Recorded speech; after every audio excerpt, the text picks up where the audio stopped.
নমস্কার। আজকে সাপ্তাহিক রাশিফল নিয়ে আলোচনা করব। সাপ্তাহিক রাশিফল বলতে 3 তারিখ টু 9 তারিখ। 3 তারিখ হচ্ছে 3রা জুন টু 9 জুন।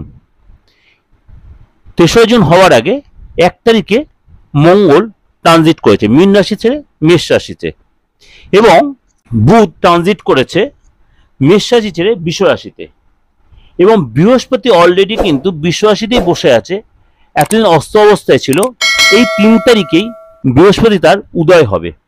সুতরাং এই মেষ রাশিতে মঙ্গলের ট্রানজিট এবং বৃহস্পতি যে উদয় হবে, এটা কিন্তু এই সারাটা সপ্তাহে 12 রাশির ক্ষেত্রে পজিটিভ এবং নেগেটিভ ইম্প্যাক্ট তৈরি করবে। সুতরাং জেনে নেওয়া যাক এই 12 রাশি কি কিরকম সিচুয়েশনে থাকবেন, বা কার কোন দিক দিয়ে ভালো হবে, কার কোন দিক দিয়ে সাবধানতা অবলম্বন করতে হবে। অবশ্যই সেটা আমরা এবার আলোচনায় জেনে নেব। আর যদি মনে হয় আমার সাথে যোগাযোগ করবেন, কারো কোনো অসুবিধা হচ্ছে, অবশ্যই যোগাযোগ করে নিতে পারেন। বুকিং নয়, ফোন করে নেবেন। যদি আপনার ডেট অফ বার্থ না থাকে সেটাও যোগাযোগ করতে পারেন। আপনি হাতটা দিকে পামটা মুখটা ফেসটা রিড করিয়ে, যদি আপনার বাস্তুসঙ্গত কোনো প্রবলেম সেটাও আপনি অবশ্যই জানিয়ে দিতে পারেন। যারা আমার পুরোনো ক্লায়েন্ট বা পুরোনো ভিউয়ার্স, বা তন্ত্র সম্বন্ধে যদি কোনো আপনার কাজ করাতে হয়, কারণ বারবার বলছি তন্ত্র হচ্ছে আমার রক্তে। কারণ সামনে আমাদের অমাবস্যা, 5 তারিখ অমাবস্যা। আমি এই ফলনীয় অমাবস্যা নিয়ে প্রোগ্রাম দিয়েছি। ফলনীয় অমাবস্যা কি কি করবেন তাও বলবো, কিন্তু কবে অমাবস্যা কখন অমাবস্যা সবই আলোচনা করেছি, সেটা আপনি জেনে নিতে পারবেন। সেটা হয়তো দিগদর্শন মন্ত্র চ্যানেলে পাবেন। আর অবশ্যই যে আমার নতুন যে দিগদর্শন মন্ত্র, সেটাকেও সাবস্ক্রাইব করে রাখবেন। নোটিফিকেশন বেলটা অন করে প্রত্যেক মাস সবার আগে আপনার কাছে পৌঁছে যাবে। কুম্ভ রাশি।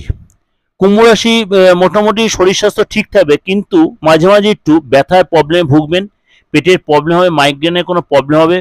কোনো কারণে যদি আপনার পাইলসের প্রবলেম থাকে, সেখানে হয়তো একটু ব্লিডিং বা একটু পটির প্রবলেম হতে পারে, কোষ্ঠকাঠিন্যের প্রবলেম হতে পারে। আর্থিক জায়গাটা মনে হয় ঠিকই থাকছে, এবং কোনো জায়গা থেকে আপনি অর্থ পেতে পারেন, যে আটকে থাকা অর্থ পেতে পারেন। পুরনো অর্থ পাওয়ার প্রবল সম্ভাবনা, যেটা এতদিন আপনি এক্সপেক্ট করেন সেই অর্থ কিছু পেতে পারেন, কিন্তু পুরো না পেলেও কিছু অর্থ পাবেন। সরকারি দপ্তর থেকে কোনো অর্থ পেতে পারেন, বা সেখানে যোগাযোগ করে সেখানে কোনো সুযোগ সুবিধা মিলতে পারে। কোনো জায়গা থেকে ইনভেস্ট করে সেখানে লাভবান হবেন। কোনো বন্ধু থেকে গিফট পেতে পারেন। বড় যোগাযোগ, বড় কোনো ড্রিল হতে পারে। আপনি ব্যবসায়ী হন, যদি আপনার পুরনো ক্লায়েন্ট ফিরে আসবেন এবং নতুন কোনো ক্লায়েন্ট আসবে ব্যবসায়, অবশ্যই সেখানে প্রাপ্তিযোগ হবে।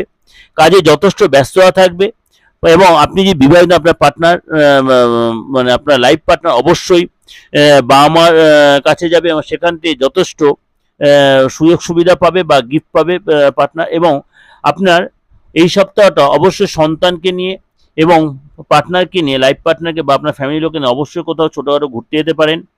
কিন্তু সেটা একদম উইকেন্ডে, কোনো কারণে হয়তো মতভেদ হতে হবে আপনার পার্টনারের সাথে, সেটা সপ্তাহের প্রথম দিকে। দুটোর কথাই বলে রাখলাম।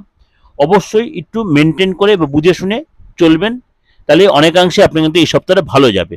এবং কর্মসূত্রে আপনাকে হয়তো সপ্তাহের 3-4 দিন অনেকটা অংশে আপনার বাইরে থাকতে হতে পারে।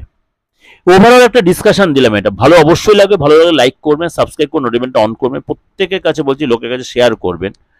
আর আমার যে দিগদর্শন মন্ত্র চ্যানেলটা, অবশ্যই সেটা যদি সাবস্ক্রাইব করে নোটিফিকেশনটা অন করে রাখেন, প্রত্যেকের পঙ্গা সবার আগে আপনাকে পৌঁছে যাবে, এবং সেটা সম্বন্ধে অনেক কিছু জানতে হয়। সেখানে অনেক কিছু নতুন নতুন প্রোগ্রাম দিচ্ছি।